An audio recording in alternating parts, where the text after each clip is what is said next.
Olá, sejam todos muito bem-vindos. Eu sou Mariana Carvalho e a gente vai ficar um bom tempo junto nesses próximos meses.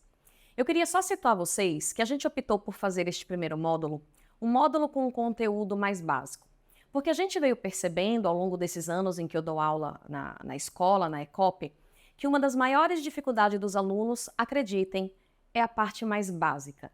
É a anatomia, é o ciclo cardíaco, é a fisiologia. Então, baseado no que a gente vê e ouve dos alunos, a gente criou esse módulo básico em que a gente vai começar do começo de verdade. Tenham um pouquinho de paciência, eu sei que todo mundo que começa quer meter a mão, quer ir direto para o método, mas que para que vocês, quando cheguem no método, tenham facilidade e as coisas fluam, a gente vai um pouquinho conversar sobre as coisas que são mais básicas dentro da cardiologia infantil. Então, a gente vai começar pela embriologia, para que a gente consiga compreender a formação do coração e vocês vão ver que ao longo da aula de embriologia, vocês vão conseguir inclusive se situar com relação às cardiopatias congênitas e como elas aconteceram, tá bom? Então a gente vai começar hoje com a aula sobre embriologia e a gente vai começar do começo, como eu mesma falei para vocês. Bom, gente, se a gente lembrar, tudo começa, a gente não está aqui para discutir nada do ponto de vista religioso, a gente vai falar sempre sobre ciência. A gente vai começar falando que o princípio é a concepção, é a junção dos dois gametas, e a partir da junção dos dois gametas, a gente passa a ter um ovo, né, um ovo fertilizado, que passa por clivagens ou divisões sucessivas, e a gente vê que ele sai de uma célula e ele sai sofrendo divisões sucessivas até que ele chega numa fase de mórula, que é um aglomerado celular. São células descritas como células totipotentes, ou seja, células que vão ter uma imensa capacidade de diferenciação. Depois da fase de mórula, essas células, esse aglomerado de células, ele se organiza nessa fase de blástula, que para facilitar uma imaginologia, digamos assim, ele lembra muito a um ovo de Páscoa. O ovo de Páscoa, quando a gente compra, né, minha gente, ele tem a casca e dentro vem a surpresa. Da mesma forma é aqui. As células se organizam ao redor e dentro da blástula a gente tem um conteúdo gelatinoso, tá? Mas do ponto de vista celular ele é mais oco. Essa é a fase de blástula.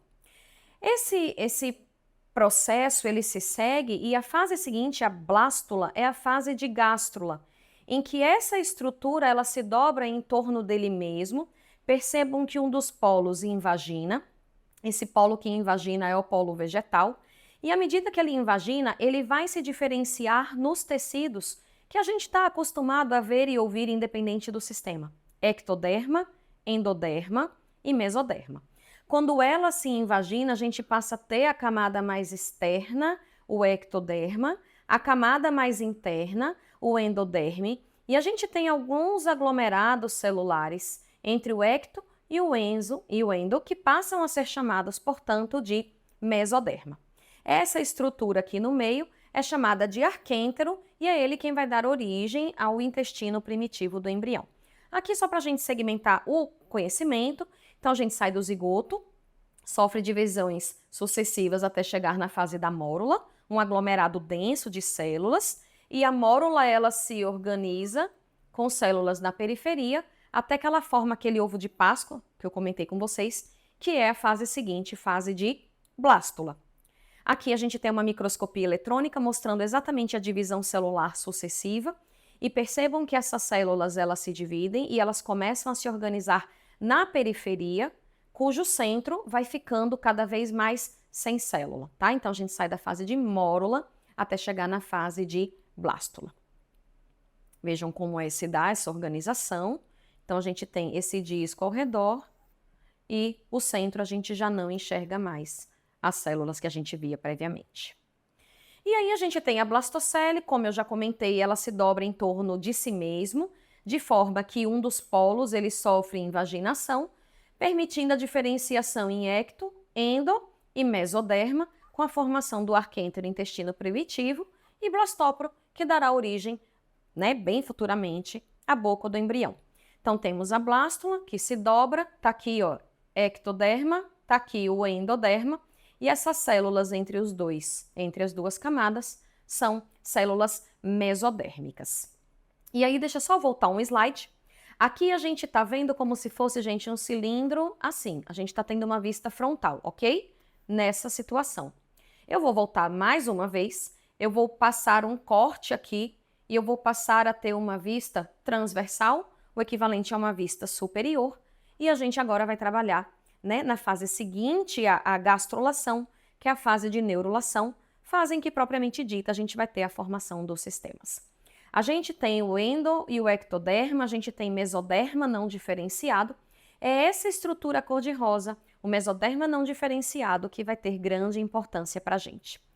Tudo começa quando uma das estruturas, né, um dos polos, digamos assim, uma das superfícies desse embrião, ele começa uma multiplicação mais acelerada, uma divisão mais acelerada do que o outro lado.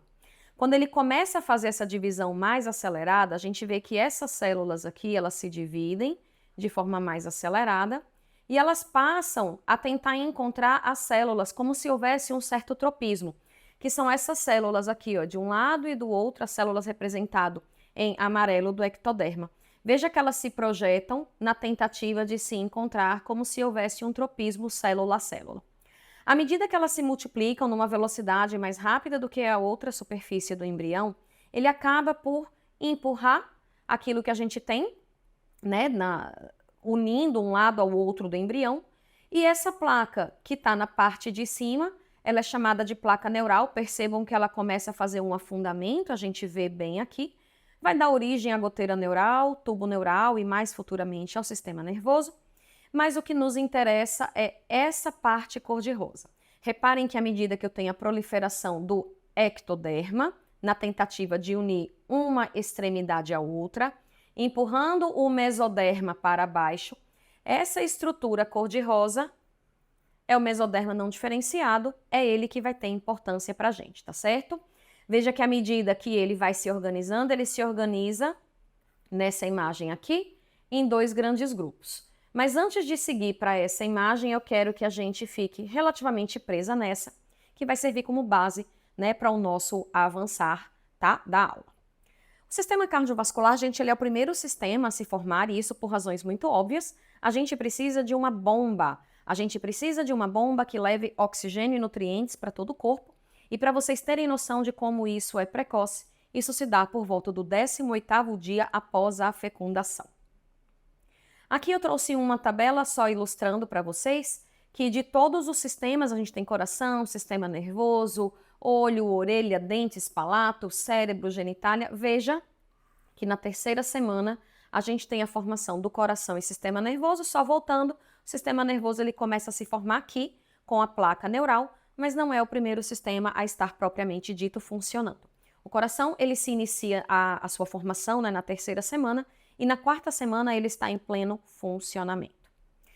Só para a gente ter noção, gente, de como é complexo o desenvolvimento do coração, a gente tem tudo isso daqui. A formação desse tecido mesoderma está aqui apenas por outro autor, seguida de um tubo cardíaco, do loop, da formação dos septos, da formação do coxim e do arco aórtico. Absolutamente tudo de forma simultânea. Por razões muito óbvias e didáticas, eu vou fracionar, a gente vai abordar tema por tema, mas estejam cientes de que tudo acontece ao mesmo tempo. Vamos começar, portanto, falando do desenvolvimento do tubo cardíaco, primeira estrutura, né, que se forma por volta do 18º dia.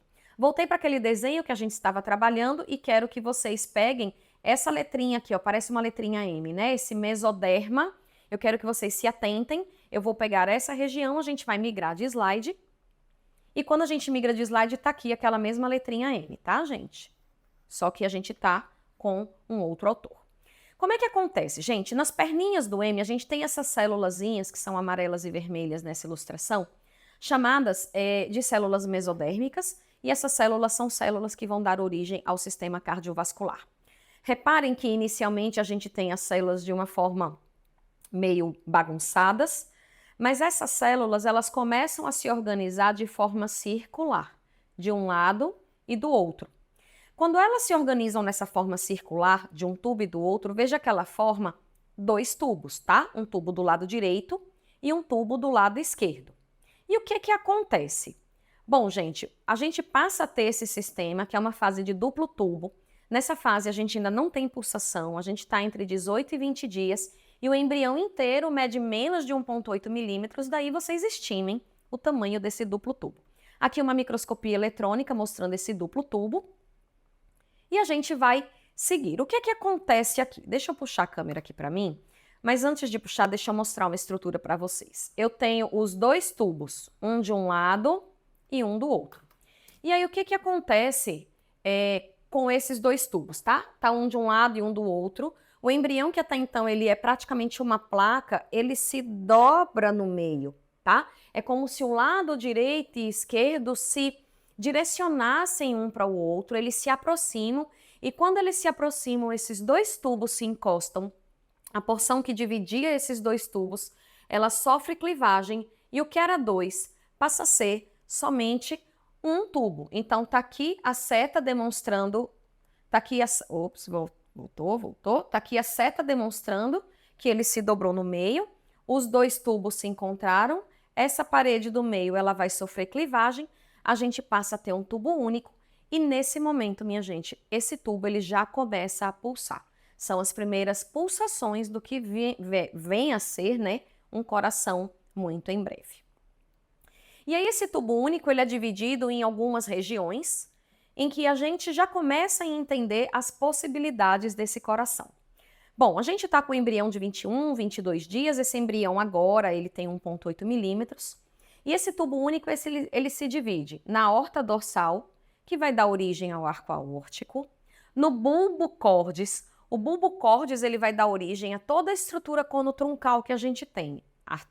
As artérias, né, das vias de saída, a artéria pulmonar, a aorta, e a sua porção, uma das suas porções também vai dar origem ao ventrículo direito. Nós temos um ventrículo primitivo, que à medida que esse coração se dobrar, ele vai dar origem ao ventrículo esquerdo. Nós temos átrios primitivos e nós temos seios venosos, que qualquer semelhança com as cavas não é mera coincidência. E aí o que acontece, minha gente? Logo depois da formação do tubo único, esse tubo passa a ser revestido por um saco pericárdico, a gente segue avançando os dias, estamos em 22 dias, e esse coração, vamos puxar aqui novamente para mim, e esse coração, que era, esse embrião, na verdade, que era uma placa, se dobrou ventralmente, agora ele vai se curvar também nesse sentido, como um camarão, tá? E no que ele faz esse movimento como um camarão, observa que interessante. Ele consegue trazer o coração, deixa eu voltar para a gente pegar o GIF do início, ele traz o coração que estava lá na frente e ele coloca esse coração numa estrutura, né, numa localização mais medial, próximo ao que no futuro será o mediastino. Então veja que a gente tinha um aglomerado de células, esse aglomerado de células, ele se organizou em dois tubos, os dois tubos se juntaram, formou um tubo único. Quando esse tubo único se formou, o coração começou a pulsar, esse tubo único, né, começa a pulsar e ele se dobra ventralmente na tentativa de trazer o coração para uma região mais central desse embrião. Se a gente para e pensa nesse embrião visto de cima, tá certo, gente? Eu tô pegando uma vista mais dorsal. A gente tem essa letrinha C aqui de células. Essas células são angiogênicas, se a gente puxar pelos prefixos e sufixos. Ângios, vasos, gênicas, a origem. São estruturas que vão dar origem, né, aos vasos. E isso são os mais diversos vasos possíveis e imagináveis, tá certo? Mas essas células angiogênicas a gente vai se prender do ponto de vista cardiovascular. Elas se agrupam de um lado e do outro, formando um verdadeiro cordão vascular. E aí reparem que coisa interessante, naquele momento em que o coração faz aquela dobra que eu brinquei, que parece um camarão, que ele faz essa dobra para baixo, a gente tem um cordão de um lado, um cordão do outro. Esse cordão ele continua, minha gente, de um lado e do outro. É o cordão que dará origem às aortas dorsais, tá? Então, quando o embrião faz essa curvatura, os dois tubos se fundem, formam um só, e essas células angiogênicas, com esses dois cordões no dorso, vão formar, portanto, as aortas dorsais. Aqui é só mais uma imagem mostrando o embrião já curvado, com o tubo único numa região mais central do embrião, mais anterior, e aqui o arco aórtico e a aorta dorsal, que inicialmente são duas. Mais uma imagem do tronco, né, do tubo único. a gente tem um fluxo que vai entrar inicialmente por esses seios venosos, passam pelo átrio, ventrículo único, bulbo córtex, que é quem vai dar origem tronco cone e também ao ventrículo direito, e sai, portanto, pelos arcos aórticos. O que acontece a seguir, minha gente, é que esse tubo ele tem uma velocidade de crescimento, ele tem uma velocidade de expansão muito maior do que o equivalente à caixa torácica. Essas paredes elas passam a se expandir, veja como aqui ela já está bem mais calibrosazinha, elas passam a se expandir e nesse momento ela se diferencia em endo e miocárdio. O epicárdio ele já vai estar por lá, ele tem uma origem desconhecida, é quem vai estar revestindo esse tubo único inicialmente, né, por fora. E o que é interessante, minha gente, é que a gente entra num verdadeiro ciclo vicioso. O que eu chamo de ciclo vicioso? Esse coração espessa formando o miocárdio segrega a gelatina cardíaca e a gelatina cardíaca, ela por sua vez estimula o espessamento, que segrega mais matriz celular e assim vai. E aí o que é que a gente tem? Um tubo que cresce numa velocidade maior do que a caixa. Gente, é relação conteúdo-continente. E como ele torna-se grande para onde ele estava, ele começa a sofrer, portanto, um looping. Esse tubo único, ele começa a se dobrar em torno do próprio eixo, como a gente pode ver nessa animação gráfica. E aqui do lado direito a gente tem uma microscopia eletrônica. A gente vê que ele começa a aumentar, não cabe mais e ele se dobra para caber, né, no local onde ele está. Mais uma imagem que a gente visualiza aqui as paredes que começam a se espessar e à medida que ela se espessa, vejam que ela vai ficando cada vez menor, digamos assim, né? Eu tenho muito conteúdo para um continente relativamente estável e ela se dobra em torno do próprio eixo. Importância disso, minha gente, aqui eu estou vendo de lado, tá certo? Ele sofre essa voltinha, esse looping, e quando ele sofre esse looping, de frente, quando a gente olha, tá assim. Se vocês pararem para pensar com amor e carinho, essa estrutura em vermelho que representa o átrio e o seio venoso, na hora que o coração dobra, ele vai para trás e para cima. Está representada aqui em vermelho. Serão os nossos átrios. Enquanto que essa parte em azul e essa parte em verde, o verde, que é o bulbo, ele formará o VD e parte das vias de saída. Vocês reparem que na hora que ele desce aqui à direita, é o D-looping, ele posiciona o que será o VD à direita e o ventrículo primitivo, VE, passa a ficar mais à esquerda e posterior. E aqui a gente tem o conotronco, que vai dar origem às artérias pulmonar e aórtica.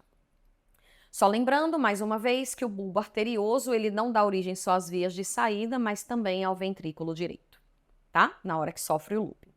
Importância do looping. Relação dos ventrículos. O looping correto, gente, é quando ele desce para a direita, para que o bulbo que vai dar origem ao VD fique aqui, ó, à direita. Enquanto os átrios, eles vão lá para trás e o ventrículo esquerdo vai ficar à esquerda e posterior. Se por acaso, ao invés de fazer um looping para a direita, ele faz um looping para a esquerda, eu passo a ter um ventrículo esquerdo do lado direito e eu passo a ter um ventrículo direito, olha o bulbo, que vai dar origem ao VD, eu passo a ter do lado esquerdo. Importância clínica, o D-looping traz ventrículos normoposicionados. O L-loop, ele faz uma inversão ventricular, como a gente vê, por exemplo, na transposição congenitamente corrigida das grandes artérias. O ventrículo esquerdo fica do lado direito e o ventrículo direito fica do lado esquerdo, exatamente por ter descido, né, invertido a sua rotação. Esse vídeo é da década de 50, gente, mas eu acho ele tão didático que eu trago ele aqui para vocês, tá? Mostrando o D-looping, o bulbo, colocando o ventrículo direito à direita e o ventrículo primitivo à esquerda, com os átrios e os seus seios venosos, que são esses daqui, lá para trás. Só mostrando para vocês, gente, o D-looping e o L-looping não tem nada a ver com citos sólitos e citos inversos. O loop cardíaco é posição dos ventrículos e não citos. Citos eu falo de átrio, D-loop, L-loop eu falo de posição dos ventrículos. Tá aqui um exemplo para vocês. Citos sólitos, átrio direito, átrio esquerdo, átrio direito, átrio esquerdo, átrio direito, átrio esquerdo, num paciente com D-loop. Veja que o ventrículo direito está sempre à direita, assim como o esquerdo está sempre à esquerda. seja ele numa destrocardia, numa mesocardia ou numa levocardia. Mas eu posso ter o mesmo citosólitos com o L-loop. Veja que nesse caso eu tenho um átrio direito com o VE, um átrio esquerdo com o VD. Eu tenho uma discordância átrio-ventricular. Teremos aula disso muito em breve. E aqui só uma imagem, gente, a gente vai seguir agora para a septação do coração, para vocês entenderem, diante dessa embriologia, depois do looping, que é que eu tenho aqui? Eu tenho o ventrículo primitivo, o átrio primitivo, os seios venosos primitivos aqui para trás, o ventrículo direito, que faz parte do bulbo, e o restante do bulbo aqui. Só para vocês entenderem, antes da gente seguir para a septação, porque que é muito mais comum uma dupla via de entrada para o ventrículo esquerdo, porque os átrios primitivos, eles se comunicam diretamente com o ventrículo primitivo, que vai dar origem ao ventrículo esquerdo. Em compensação, é muito mais comum uma dupla via de saída do VD. Por quê? Porque o bulbo ele sai do ventrículo direito primitivo. Então, se houver falha dessa septação, falha da formação das válvulas AVs, falha da posição, de aorta e pulmonar, o mais comum é uma dupla via de entrada do VE e uma dupla via de saída do ventrículo direito. Vamos falar, portanto, do canal átrio-ventricular, como ele acontece, começando pelo coxim endocárdico. Aqui é uma lâmina microscópica, gente, de um coração, obviamente, muito microscópico, em que eu tenho essa estrutura no meio do coração. Gente, se eu desenho um coração, o que eu tenho que pensar é que o coxim endocárdico, ele corresponde a essa cruz do meio do coração. O coxim endocárdico na embriologia, ele compõe parte do septo interventricular, parte do septo interatrial, e é ele quem vai fazer, participar da formação do canal atrioventricular, entenda-se válvulas atrioventriculares mitral e tricúspide. O que acontece? Aqui eu fiz um corte do embrião em que eu estou percebendo que eu tenho um tecido se proliferando de trás para frente e um de frente para trás até que eles se encontrem aqui no meio e eles passam, portanto, a separar em canal atrioventricular esquerdo e direito. Vendo o embrião de lado, vendo o tubo de lado, aqui, ó, o átrio primitivo, o ventrículo primitivo, o bulbo. Veja que eu tenho essas células aqui. Aqui, gente, ó, o vermelho no rosa não chama tanta atenção. Eu tenho essas células que elas andam de trás para frente, de frente para trás, até que elas se encontrem. E esse daqui é uma vista de frente, como se tivesse aproximando da câmera, tá certo? É como se as células estivessem vindo na sua direção. Então, vem uma parte de trás e uma parte da frente, quando a gente vê de lado, mas quando a gente está olhando o coração de frente, é uma projeção na direção da gente, tá bom? E aí, isso passa a formar o canal atrioventricular, também chamado de coxim. Aqui eu demonstro a formação desse tecido, é um coração de lado, eles se encontram fazendo a septação. À medida que eles se separam também, gente, em lado direito e lado esquerdo, ele migra para que parte dele vá para o ventrículo primitivo direito, e parte dele vá para o fique, na verdade, no ventrículo primitivo esquerdo. E veja que a medida... Gente, é tudo muito em paralelo, tá certo? As coisas acontecem ao mesmo tempo. À medida que o coxim endocárdico está se formando, aproximando-se à frente com a parte de trás, separando em direita e esquerda, ele está migrando, colocando aqui, ó, essa parte em amarela já à direita, essa parte aqui já à esquerda, e é por isso que as válvulas sempre encontram, e sempre estão junto dos seus ventrículos. Elas podem estar atrésicas, mas vocês não vão ter um ventrículo direito, por exemplo, com o mitral, nem um ventrículo esquerdo com o tricúspide. Em paralelo a tudo isso, a gente ainda tem a formação do septo interventricular, entrando aí, na ajuda na separação do ventrículo direito com o ventrículo esquerdo. Vê que aqui a gente está vendo ao mesmo tempo, percebam o canal atrioventricular aqui no meio, ele está se espremendo, antero-posterior, e póstero-anterior, veja que ele vai se separando e migrando para que a gente tenha, portanto, uma das vias de entrada no ventrículo primitivo direito e uma no esquerdo, à medida que a gente também tem o septo interventricular. Em paralelo a tudo isso, a gente tem a septação atrial, lembrando que os átrios primitivos estão lá atrás agora, já numa porção mais posterior. E o que acontece? Inicialmente, a gente tem um átrio único com um grande forame chamado de forame primo. Do átrio esquerdo surge, portanto, um septum, definida como septum primo, cujo objetivo é encontrar com o coxim endocárdico. A gente acabou de falar do coxim endocárdico, aquela estrutura que vem lá da parede de trás, da parede da frente, para se encontrar, permitir aqui os dois canais. E veja que o septo interatrial, inicialmente septum primum, ele desce na tentativa de encontrar o coxim. Quando ele está quase encontrando, ele sofre clivagem em sua porção superior e a gente passa a ter não só o forame primum, mas a gente passa a ter também o forame secundum. Bom, gente, a gente continua o segmento, tá certo? E a gente passa a ter do átrio direito a formação, portanto, do septum secundum, também na direção do coxim endocárdico.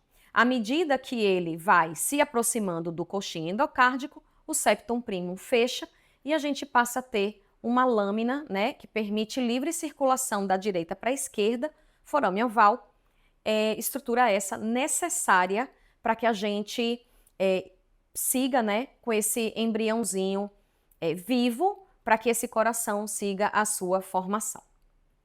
Aqui é uma demonstração, veja que a gente tem inicialmente o septum primum, ficamos apenas com o forame primum que se fecha, tivemos a clivagem da parede primum com então o septum secundum. Surge somente, fica somente remanescente aí o forame oval. Então, só recapitulando, a gente passa a ter inicialmente a primeira parede, septum primum com forame primum aqui embaixo. Clivagem de suas paredes aqui em cima. Do átrio direito surge o septum secundum, permitindo a formação apenas, né, dessa lâmina forame oval patente. Mais uma imagem demonstrando aqui de frente e de lado. De lado, a formação do septum primum, sobrando apenas o forame primum. Ele sofre clivagem, tá aqui os buraquinhos.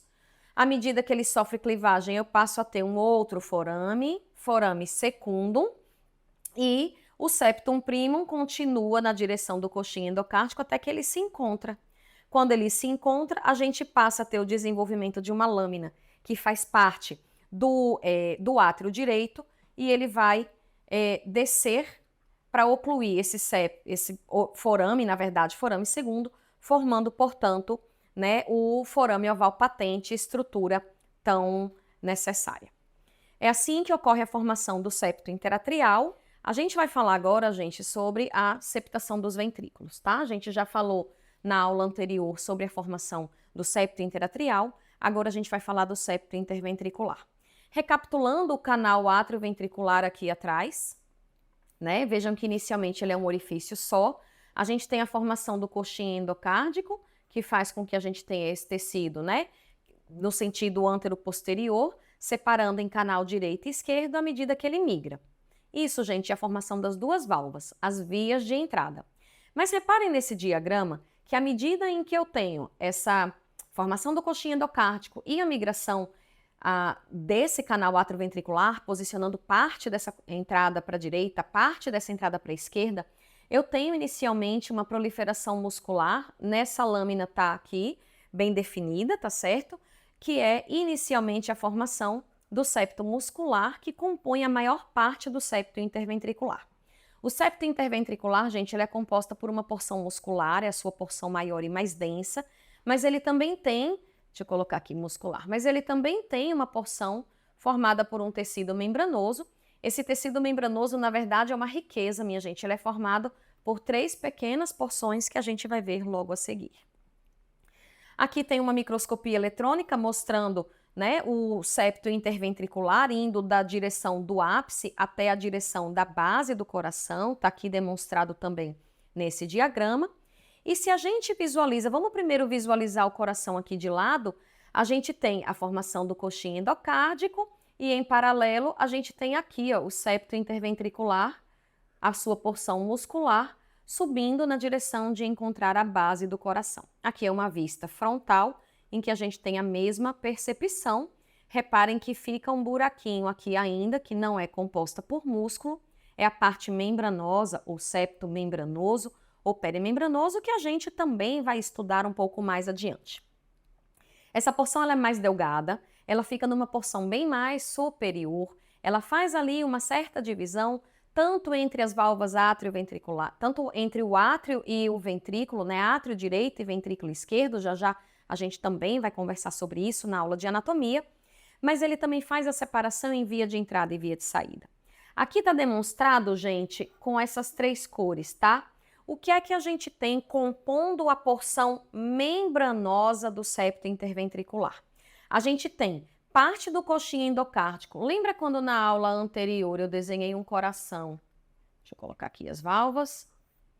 Eu desenhei um coração e eu disse a vocês que o coxim endocárdico era essa cruz aqui do meio. Pois bem, parte ajuda na formação do septo interatrial, mas parte ajuda na formação do septo interventricular. Então, esse septo interventricular membranoso, ele é formado pelo coxim endocárdico, mas ele também é formado por parte do tecido do bulbo. O bulbo é quem vai dar origem à aorta e à pulmonar.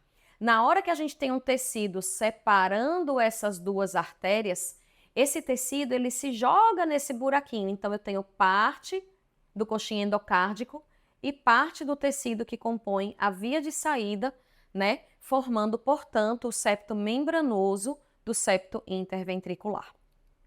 Só mais uma imagem mostrando para vocês aqui que o septo muscular ele é um septo mais denso e esse septo membranoso é um septo fininho, formado pelo coxim endocárdico e por porções, né, como a gente viu aqui nesse desenho anterior, do bulbo, tanto do lado direito quanto do lado esquerdo. Saindo dessa parte de septação ventricular, vamos entender agora a septação conotruncal. A septação conotruncal ela vem um pouco mais, né, avançada, por volta da 4ª ou 5ª semana, 28, 29 dias. E a gente tem que lembrar, quando eu mostrei para vocês aquele bulbo, aquele tubo único, vamos desenhar ele aqui de novo, que essa porção superior é quem vai dar origem ao nosso conotronco. Entenda-se a formação das grandes artérias. Aqui a gente vai ter a formação das aortas dorsais. Bom, gente, inicialmente é um único vaso e ele sofre uma rotação helicoidal. E à medida que ele sofre essa rotação helicoidal, eu quero que vocês prestem atenção, a gente vai rever essa imagem do início, que eu estou trabalhando aqui em 2 cores, tá? Uma cor em verde, outra cor em amarelo. Veja que parte desce para o ventrículo, para que a gente possa ter a formação do septo ventricular, aquela parte membranosa. Mas essa parte aqui, minha gente, ele faz uma rotação helicoidal, como a gente vê nessa figura, e com isso ele passa a separar aquilo que era único, um conotronco, uma estrutura única, à medida que a gente passa a progredir, né, essa rotação helicoidal, ele separa em aorta e pulmonar. Problemas. Se por acaso essa rotação é incompleta, ao invés dele fazer uma rotação, digamos, de 360 graus, ele faz uma rotação pelo meio do caminho, a gente deixa de ter os vasos cruzados e a gente passa a ter vasos em paralelos. Ou seja, se eu deveria fazer uma rotação completa de 360 graus e eu parei na metade do caminho, saindo do ventrículo direito vai estar a aorta, saindo do ventrículo esquerdo vai estar a artéria pulmonar. E é isso a gente dá o nome de transposição das grandes artérias. É uma das patologias. Uma outra patologia que a gente pode ter nesses pacientes, né, nessas crianças, é o truncos arteriosos. O que é o truncos arteriosos? É quando eu tenho esse bulbo e esse bulbo ele resolve que ele não vai fazer a septação. Então sai um único vaso, como a gente vê aqui no slide, um único vaso, e desse único vaso a gente tem a formação das 3 circulações, coronariana, sistêmica e pulmonar, tá?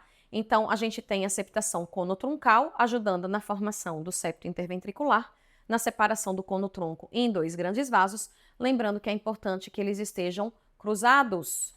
Aqui eu vou mostrar para vocês a rotação helicoidal. Lembrando que esse vídeo ele é super antigo, da década de 50, como eu disse, mas ele é antigo e atual, tá? Então, a gente vê esse tecido aqui descendo de forma helicoidal. Olha a CIV que a gente ainda tem aqui, gente.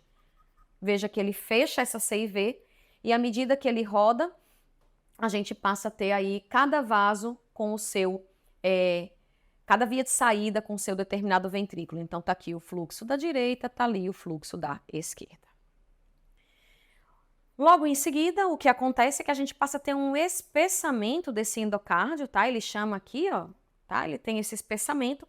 E esse espessamento, minha gente, ele vai dar a formação, ele vai formar as válvulas semilunares. Lembrando que as válvulas semilunares são tecidos fibrosos, são válvulas que não têm anéis. Diferente das atrioventriculares, elas não têm cordoalhas, elas não têm músculos papilares.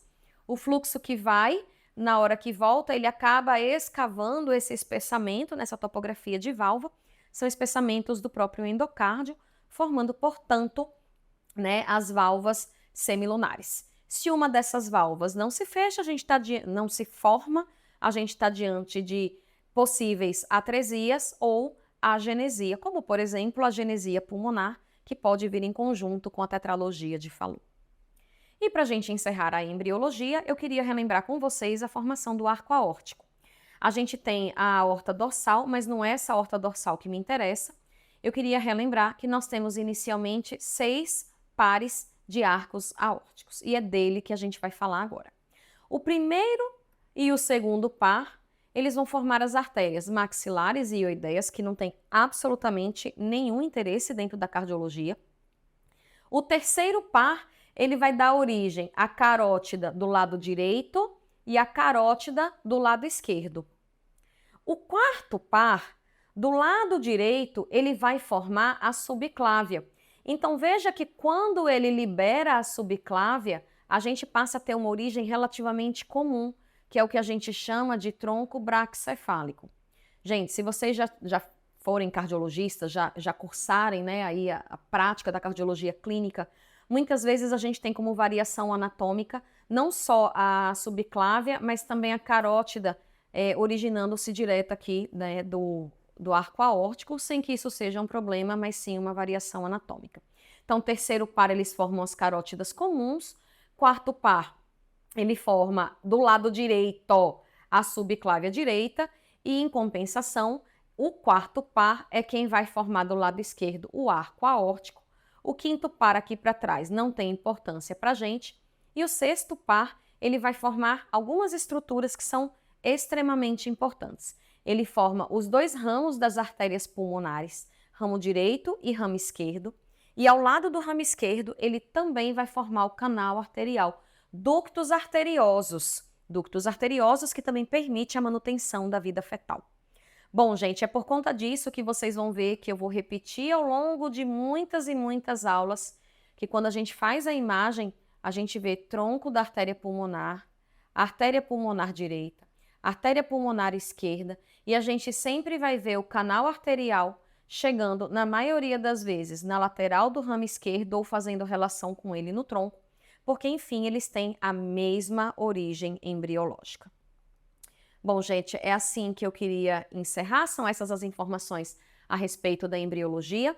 Então, percebam que se eu tenho, por exemplo, na formação do tubo cardíaco, do looping, se ao invés de fazer um D-looping, ele faz um L-loop, eu tenho inversão ventricular. Se na formação do septo interatrial, o meu septum primo, ele não encontra o coxim endocárdico, eu tenho a CIA ostium primo. Se porventura eu não tenho o desenvolvimento do septum secundum, estrutura que faz parte do átrio direito, eu tenho a CIA do tipo ostium secundum. Se eu não tenho o desenvolvimento, por exemplo, adequado do meu septo interventricular, eu vou ter as CIVs, que podem ser musculares ou perimembranosas. Se eu tenho uma rotação helicoidal incompleta, transposições, se ela não acontece, a gente tem truncos arteriosos. Se o meu coxim endocárdico não sofre aquele encontro antero-posterior, válvula V única, patologia comum nas crianças com síndrome de Down, a gente vai trabalhar ao longo dos próximos módulos também. Então percebam que a gente consegue ter uma explicação lógica e plausível para absolutamente todas as cardiopatias.